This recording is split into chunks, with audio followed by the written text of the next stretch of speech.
کے D A مزدور union کے ایک وفد کی نئے آنے والے ڈی جی نوید انور سے ملاقات۔ اس ملاقات میں عبدالمتین شیخ کی قیادت میں کے ڈی اے مزدور یونین کے ایک وفد نے حسن عسکری، فرمان محمد خان، محمد ہاشم، محمد شعیب، حبیب جمال جعفری نے کے ڈی اے کے نئے آنے والے ڈائریکٹر جنرل نوید انور صدیقی کو مبارکباد پیش کی اور ان سے ملاقات کی، جبکہ ان کی کوششوں کو سراہا اور ادارے کے لیے ایک شخص ڈی جی بن کر آیا ہے جس کے لیے ہم دعائیں کرتے ہیں تاکہ آنے والا وقت ان کی سربراہی میں ہمارا ادارہ ترقی کر سکے۔ جبکہ اس موقع پر کے ڈی اے مزدور یونین کے سربراہ عبدالمتین شیخ نے دیگر امور پر بات چیت کی، جس میں سیلری، پینشن اور میڈیکل سے کے علاوہ ریٹائر ہو جانے والے ملازمین کے لیے میڈیکل انشورنس کی سہولیات مہیا کرنے کی بھی بات چیت کی۔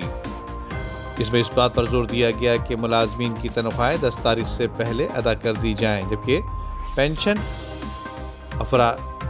کی آمدنی کا کوئی دوسرا ذریعہ نہیں ہوا کرتا، جس کے باعث انہیں پریشانی کا سامنا کرنا پڑتا ہے، اس لیے بروقت پینشن کی ادائیگی کو یقینی بنایا جائے۔ جبکہ میڈیکل کے حوالے سے گفتگو کرتے ہوئے عبدالمتین شیخ نے ڈی جی کے ڈی اے کو تجویز پیش کی کہ میڈیکل انشورنس جنوری 2024 کو ختم ہو رہی ہے، اس حوالے سے فوری طور پر پہلے ہی دوسرا انتظام کر لیا جائے تو بہتر ہوگا، جبکہ پینشنرز کو بھی میڈیکل انشورنس کی سہولیات مہیا کی جائیں۔ جبکہ اس موقع پر عبدالمتین شیخ نے اس بات پر زور دیا کہ وعدے کے مطابق ریٹائر ملازمین کو بھی میڈیکل انشورنس کی سہولیات میں شامل کیا جائے۔ لیکن جو کے ڈی اے کی جو صورتحال ہے وہ تو اس وقت آپ کو پتہ ہی ہے، بڑی مشکل صورتحال ہے اور تقریباً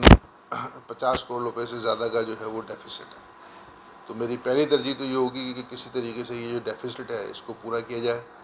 اور جو ملازمین کی تنخواہیں ہیں، پینشن ہے اور میڈیکل، یہ کم از کم 3 میری جو ہے وہ ترجیحات ہیں۔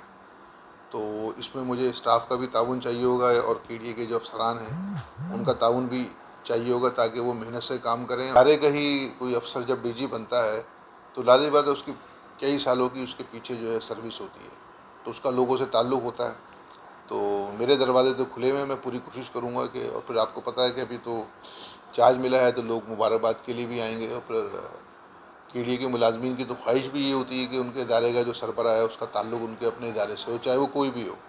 تو ان کا وہاں تک ایکسیس جو ہے وہ ایزی ہوتا ہے۔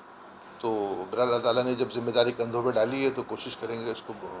عرض یہ ہے کہ ایک تو ہم خوش آمدید کہتے ہیں ڈائریکٹر جنرل کے ڈی اے ایز اے جناب نوید احمد خان صاحب کو، کیونکہ یہ ادارے سے ہی آئے ہیں اور ادارے کے مسائلوں کو بھی جانتے ہیں، ادارے کی تمام جو جگہ جہاں پہ پیسے رکھے ہوئے ہیں، جہاں پہ خرچے ہو رہے ہیں یا جہاں سے نکال رہے ہیں، ان چیزوں کو بھی جانتے ہیں۔ ایک حصے پڑے ہوئے، کیونکہ ریکوری میں یہ رہ چکے ہیں، ریکوری کے جو اندر رہتا ہے اسے یہ پتہ ہے کہ پیسہ کہاں چھپا ہوا کہاں نہیں رکھا ہوا۔ تو ابھی جو اپنی وہ بتا رہے تھے 4 کروڑ روپے میں نے وہاں سے لیے، 2 کروڑ روپے یہاں سے لیے، 6 کروڑ روپے میں نے وہاں سے لیے، اور کیا نام ہے، تو یہی لوگ ہوتے ہیں جو کہ صحیح طور پر نمائندگی کر سکتے ہیں۔ میری دعا یہ ہے کہ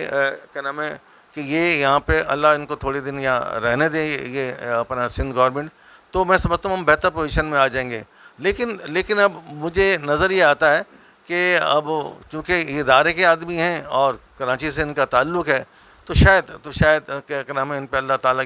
ان پہ مہربانی فرمائے۔ اور دوسرا یہ جو مسائل ہم نے ان سے ڈسکس کیے وہ خاص طور پہ سیلری پینشن کے حوالے سے تو جو انہوں نے اس کی وضاحت کی دی، اور پھر ہم نے سن آف اپلائی کے حوالے سے بھی ان سے کہا کہ سن آف اپلائی کے جو بچے ہیں آپ کی موجودگی میں رہتے وہ زیادہ طور پہ ہم کمفرٹ ہو سکتے ہیں ان کو کیا نام ہے سن آف اپلائی کے بچوں کو کرانے پہ۔ تو انہوں نے اس سلسلے میں جو گفتگو کی۔ تیسرا ہم نے جو بات ان سے کی کہ آنے والے کل کے اندر جو انشورنس ہے وہ ختم ہو رہا ہے دسمبر کے بعد، تو اس کے بعد کیا حکمت عملی ہوگی، تو وہ ان سے ڈسکس کی، سمجھے۔ ندیم صدیقی، میٹرو 7 پاکستان۔